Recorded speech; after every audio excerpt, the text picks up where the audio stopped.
Hello everyone, my name is Caitlin and welcome back to my channel. So some of you may know I'm currently in university, and this semester I took an Indigenous communications course, and for the final for that course we had the option of doing either an essay about like stuff that we talked about or doing something creative. And I'm personally very sick of writing essays, and so when we were given the option to do something creative, I immediately thought about doing something for my YouTube channel, and so that's what we're doing today. Now you may be thinking, Caitlin, what does Indigenous communications have to do with Disney Channel? And well, not a whole lot, but Disney as a company does have a lot of movies that do have Indigenous ties in them, some better than others, but I did want to stick to my roots and talk about Disney Channel, and so as some of you might know, I am currently watching all of the 108 Disney Channel original movies to do a full ranking video, and a couple months? How long has it been since we watched Buffalo Dreams? Months? Weeks? Well, we started watching movies in June, so...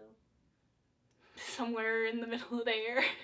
So not that long ago, I watched the Disney Channel movie from 2005 called Buffalo Dreams. Now, if you've never heard of Buffalo Dreams before, that's totally fine. Apparently, according to IMDb, it's one of the most unknown Disney Channel movies of all time, but that is going to change today because we're going to talk about it and we're going to spread the word about Buffalo Dreams, because why not? So I'm going to try my best not to spoil the movie in case you do want to go watch it now that it's on Disney+, but I will give a short summary so that you're not completely lost throughout this video. So the movie follows this kid named Josh once him and his family moved from the city to a small town in New Mexico, and Josh has this summer job set up at the place where his dad works, but then he ends up hating it, and so then he goes and works on the tribal buffalo reserve. And so while working on the reserve, he starts to become friends with the Navajo clan leader's grandson Thomas, his younger sister Scout, and then Thomas's best friend Moon. And so they start teaching him a little bit about Navajo culture, sort of, until Josh is like captivated by these cool mountain biking guys, and so he has to like choose between the two friend groups. And I'm gonna be honest, I definitely went into this movie the first time around with very low expectations. I knew absolutely nothing about it besides the title, and Buffalo Dreams wasn't exactly a high selling point for me, believe it or not, but then I ended up actually really enjoying the movie. I think it is really good story-wise, which kind of makes sense now that I've looked more into the movie and found out that it was nominated for 2 awards back in 2006, which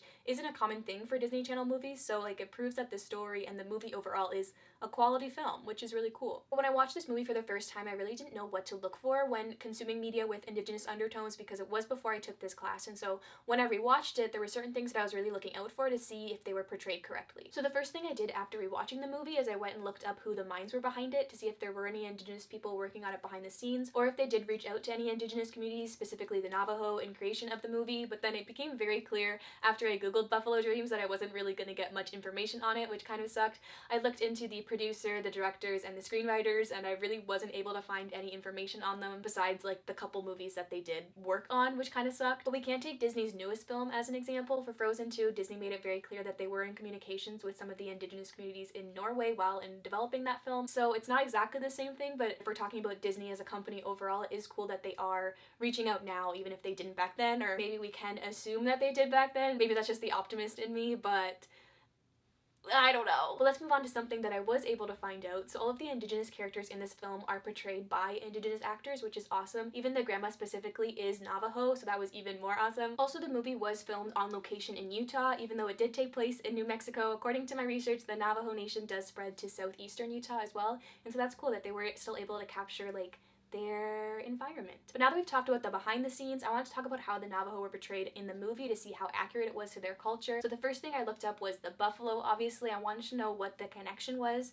with the people and the buffalo, and I honestly wasn't really able to find much, which was kind of disappointing, especially because the only thing we got in the movie was this one scene where Josh asks Thomas like, what's up with the buffalo, and he says it's a native thing. That was literally his only response, which is kind of disappointing because I would have liked to know the history, maybe if there is any connection with the buffaloes. But I was able to find some information on some of the rituals that Thomas's grandfather was doing throughout the film, and so near the beginning they show him praying when the sun rises, which seemed to be accurate, and he also lived in a traditional Navajo hogan, which is cool because I had no idea that that's why his house looked the way it did, and so it was interesting that that was an accurate portrayal. There's also this one part in the movie where Thomas and Josh go spend a night in the wilderness to kind of rekindle their friendship, and I was confused as to what it was because there's this one part where Josh asks Thomas if what they're on is a vision quest, but Thomas says that the Navajo don't do vision quests, and so I was confused as an outsider as to what they were on if it wasn't a vision quest, especially because they both end up having dreams that are kind of like visions when they're out in the wilderness, and so I later found out that vision quest is an umbrella term used in the English language that doesn't accurately portray all cultures, and so that's why he didn't use that word specifically, or words.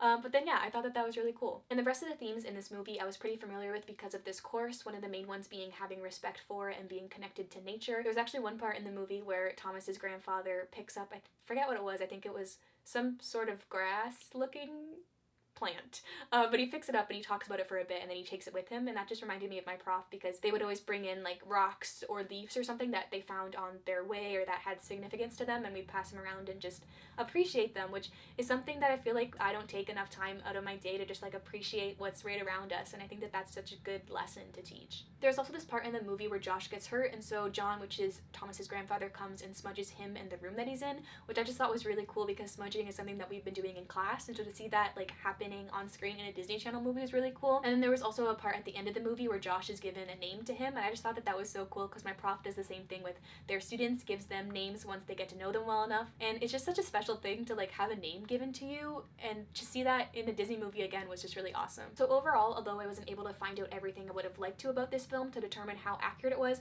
I also don't think it's my place to determine how accurate it is, as I'm not a Navajo person, but it was really cool to be able to apply things that I've learned in this course to this movie, and I do still think it is a really great movie. I really enjoyed watching it. But I want to know if you've seen Buffalo Dreams, and if you have, what have you thought about it? Let me know in the comments down below. I can't retweet all about it. Anyways, guys, my name is Caitlin. You can follow me everywhere at Kate Loves Disney. Don't forget to subscribe and turn on that bell so you're notified every time I post a new video. But that's all I have to say for today. I hope you all have a wonderful day, and I'll talk to you very, very soon. You know? No. You know. No sé. Je ne sais lo que me pasa cuando estoy con vos.